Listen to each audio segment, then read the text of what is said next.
ফ্যাসিবাদের বিরুদ্ধে কথা বলতে চায় না।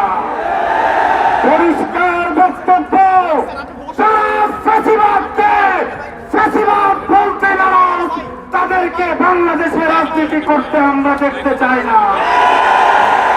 ইসলামের প্রতি যাদের মায়া আছে, আওয়ামী লীগ বিরোধী থাকতে পারেন, দেশের জনগণ আপনাদেরকে ক্ষমতায় যেতে দিবে না। অবস্থান পরিষ্কার করতে হবে। এই মুহূর্তে বক্তব্য রাখবেন হেফাজতে ইসলাম বাংলাদেশের অন্যতম নেতা জনাব মাওলানা মুফতি ফখরুল ইসলাম। বাংলাদেশে আমরা তাদেরকে সশস্ত্র আপ্যায়নে থাকার ব্যবস্থা করেছি। আমরা তাদের কোথাও কোনো দিকে আঘাত করিনি, তাদের উপাসনে আমরা কোনো ডিস্টার্ব করিনি, শান্তিমতে থাকার ব্যবস্থা করেছি। কিন্তু তারা পতিত সৈরাসের সরকারের দেশের হিসেবে বাংলাদেশে থাকতে পারবে না।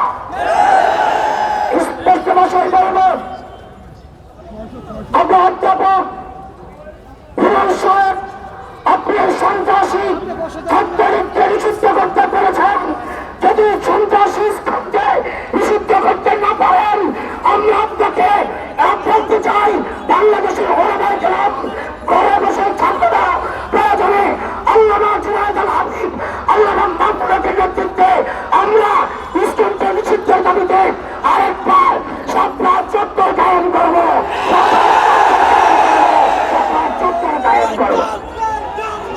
খুব বেশি লম্বা করবো না, একটু সমাবেশ সুন্দরভাবে পরিচালনার জন্য আপনাদের সহযোগিতা কামনা করছি।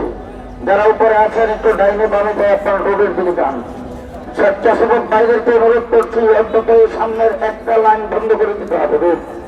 রোডটা বন্ধ করে দেন, এদিকে রিক্সা গাড়ি আসাতে নেতাকর্মীদের সমস্যা হচ্ছে।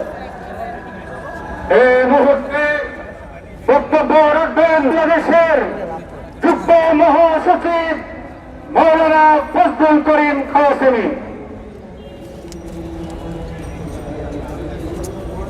তুমি এখানে থাকো। হেফাজতে ইসলাম বাংলাদেশ ঢাকা মহানগরী কর্তৃক আয়োজিত আজকের এই প্রতিবাদ সমাবেশের সংগ্রামী সভাপতি, উপস্থিত দেশপ্রেমিক তৌহিদি জনতা, আমরা 24-এর 5ই আগস্ট এই দেশ স্বাধীন করেছিলাম শান্তিতে বসবাস করার জন্য।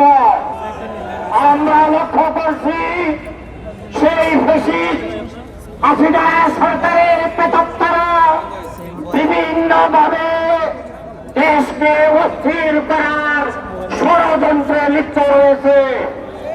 আমরা লক্ষ্য করেছি চট্টগ্রামের আদালত প্রাঙ্গণে একজন দেশপ্রেমিক আইনজীবীকে তারা ওপেন হত্যা করেছে। আমরা পরিষ্কার বলে দিতে চাই, ভারতের কোন ট্যাবলেট বাংলাদেশে আর খাওয়ানো যাবে না। আমরা ষড়যন্ত্রকারী এবং ভারতের সেই ফাঁদে আমরা পা দিব না।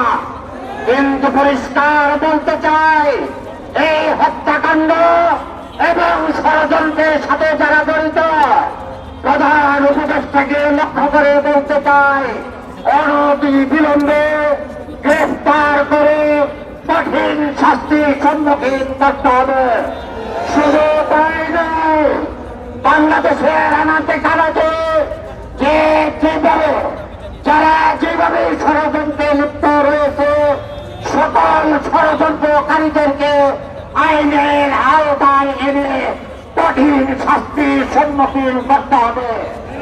প্রিয় জনতা, হেফাজতে ইসলাম বাংলাদেশ দেশের স্বাধীনতা, সার্বভৌমত্ব এবং রাসূল করিম সাল্লাল্লাহু আলাইহি ওয়াসাল্লামের ইজ্জত রক্ষার জন্য শাপলা চত্বরে রক্ত দিয়েছে।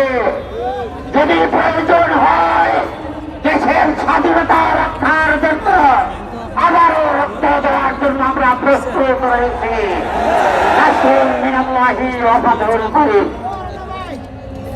এই মুহূর্তে বক্তব্য রাখবেন বিশিষ্ট ইসলামী আলোচক জনাব আবু তাহা আদনান।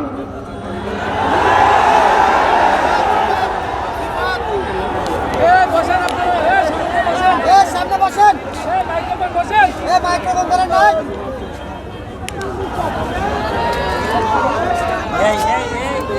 ম্যাডাম আসেন না।